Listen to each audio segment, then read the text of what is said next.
ఒక్కసారి కొమ్మూరి గోల్డ్ కి కాల్ చేయండి. తాకట్లో ఉన్న మీ బంగారాన్ని విడిపించి మార్కెట్ ప్రైస్ కి వాళ్ళు కొనుక్కుని మిగతా డబ్బులు మీకు ఇచ్చేస్తారు. మేకదాటు ఆనకట్ట కట్టడాన్ని అడ్డుకోవాలి.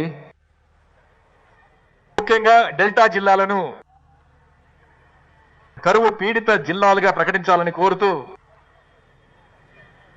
మన పార్టీ అధ్యక్షుల వారి ఆదేశాల మేరకు ప్రజా వ్యతిరేక డిఎంకే ప్రభుత్వానికి వ్యతిరేకంగా ఈ భారీ నిరసనను ఈరోజు తంజావూరులో చేస్తున్నాం.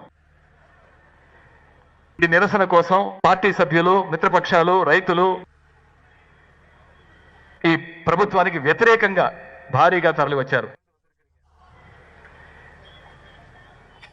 ఈ నిరసనను సమన్వయం చేసిన మన ప్రధాన కార్యదర్శి నెహ్రూ గారికి, జిల్లా కార్యదర్శి అన్న దురై చంద్రశేఖర్ గారికి మరియు అన్ని జిల్లాల పార్టీ కార్యదర్శులకు, పార్టీ రైతు విభాగం, వ్యవసాయ కార్మిక విభాగం నాయకులకు, కార్యకర్తలకు, పార్టీ శ్రేణులందరికీ, సోదరులందరికీ ముందుగా నా కృతజ్ఞతలు తెలియజేస్తున్నాను.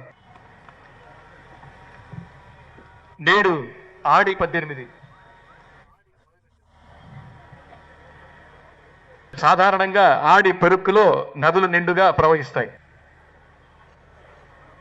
కానీ వచ్చే దారిలో చూస్తే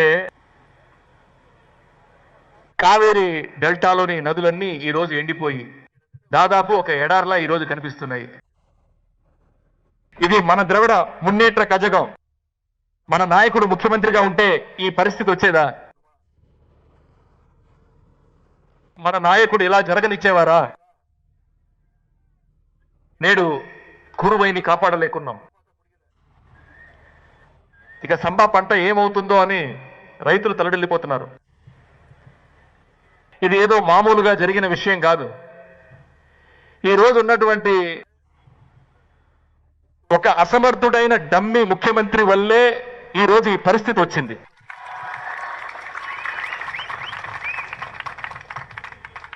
రెండు 2021 నుండి 2025 వరకు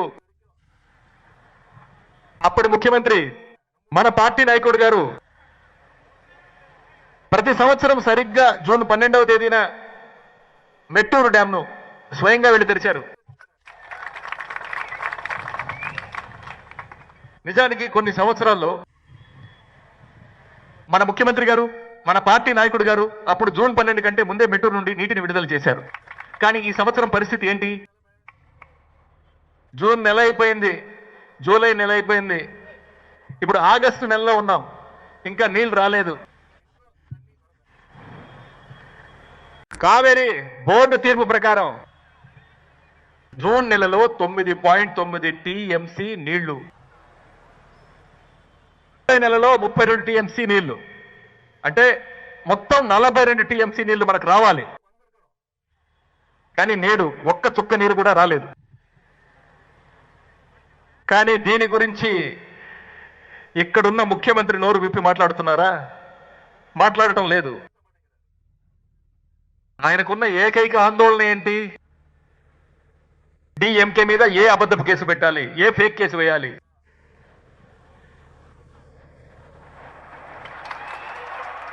నీళ్ళు ఎక్కడి నుంచి రావాలో అక్కడి నుంచి రావాలి. కావేరీ గురించి అడిగితే ఇక్కడ తమిళనాడులో పాలన సాగించడానికి కాంగ్రెస్ సాయం కావాలి. అందుకే కర్ణాటక కాంగ్రెస్ ప్రభుత్వాన్ని ప్రశ్నించే ధైర్యం లేదు, ప్రశ్నించడానికే భయపడుతున్నారు. కేంద్ర ప్రభుత్వాన్ని ఎదిరిస్తే సమస్యల్ని భయం. ప్రభుత్వం ఏర్పడి 3 నెలలు అయింది. ఇప్పటి వరకు ఆయన నోటి నుండి రైలును ఆపి మధ్యలోనే వాళ్ళని దించేసి మళ్ళీ తమిళనాడుకు వెళ్ళిపోమని చెప్పారు. దీన్ని ఖండిస్తూ మా నాయకుడు స్టేట్మెంట్ ఇచ్చారు. అన్ని ప్రతిపక్ష పార్టీలు కూడా స్టేట్మెంట్ ఇచ్చాయి. దీనిపై సీఎం ఎందుకు నోరు విప్పరు? మహారాష్ట్రలో జరుగుతోంది బీజేపీ పాలన. వాళ్ళని ఎదిరించి మాట్లాడే సత్తా గాని ధైర్యం గాని ఇక్కడ ఉన్న ముఖ్యమంత్రికి లేదు.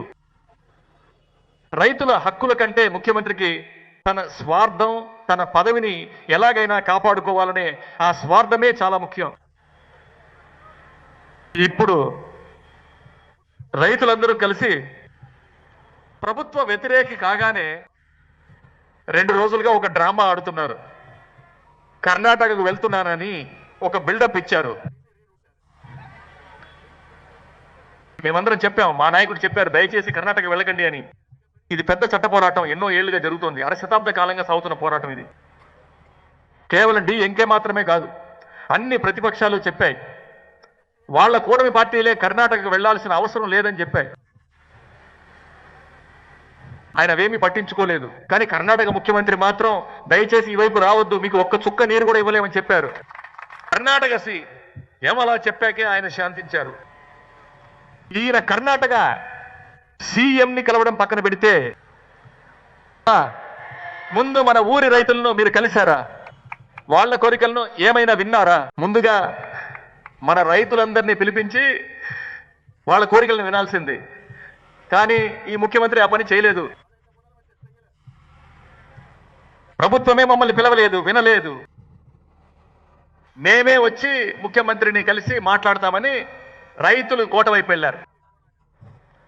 కానీ ఆ రైతులను కూడా బలవంతంగా అరెస్ట్ చేసిన ఈ ప్రభుత్వం, గుర్రపు బేరాల ప్రభుత్వం, రైతుల మీద ఈ ముఖ్యమంత్రికి అంత కక్ష ఉంది. ముఖ్యమంత్రి ఇలా ఉంటే నీటి వనరుల శాఖకు ఒక మంత్రి ఉన్నారు. ఇలాంటి మంత్రిని మీరు ఎక్కడా చూసి ఉండరు.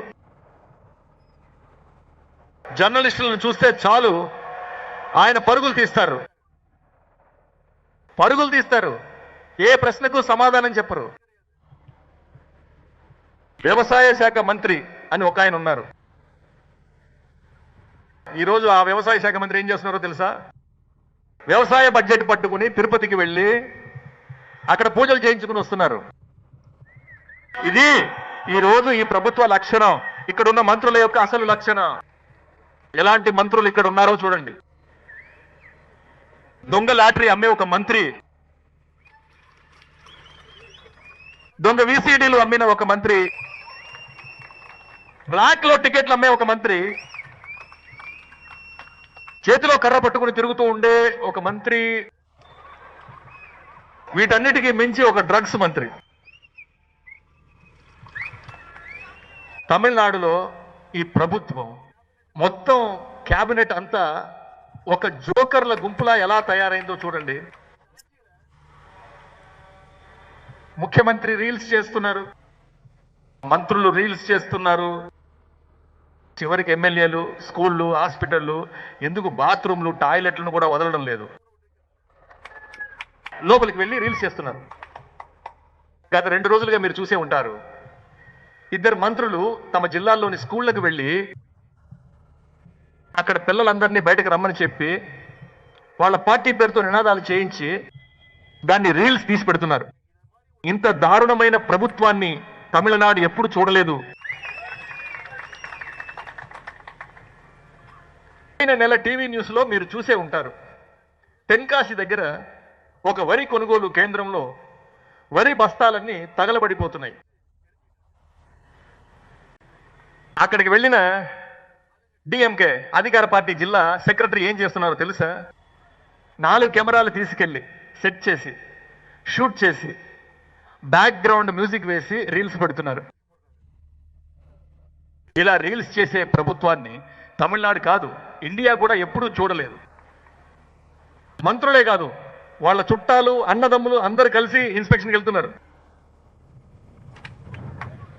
గవర్నమెంట్ ఆఫీసర్లకి అర్థం కావట్లేదు ఎవరు మినిస్టరో ఎవరు ఎమ్మెల్యేనో, ఎంకి కూడా తెలియట్లేదు. ఈ గవర్నమెంట్కి రీల్స్ పిచ్చి ఆ రేంజ్లో ముదిరిపోయింది. ఇవాళ రైతులు కన్నీళ్లు పెడుతుంటే మంత్రులు ఏం చేస్తున్నారో తెలుసా? సినిమా థియేటర్లో సినిమాలు చూస్తూ కన్నీళ్లు పెడుతున్నారు. అంతేకాదు, తమిళనాడు 15 రోజుల పాటు రోజుకి 3500 క్యూసెక్కుల నీళ్లు, అంటే సుమారు 4 టీఎంసీల నీళ్లు వదలాలని కావేరీ రెగ్యులేటరీ కమిటీ ఆర్డర్ వేసింది. దాని ప్రకారం చూస్తే మన గత 2 నెలల్లో 42 టీఎంసీల నీరు రావాలి, కానీ కేవలం 4 టీఎంసీలే ఇవ్వాలని ఆర్డర్ వేశారు. అది కూడా వదలలేమని కర్ణాటక ముఖ్యమంత్రి గారు ఆర్డర్ వేశారు. వీటి గురించి ఈ పాలకులకు అస్సలు ఏమాత్రం చింత లేదు. పాలకులకు చింత లేదు, కానీ ద్రవిడ మున్నేట్ర కజగం మౌనంగా ఉంటుందా?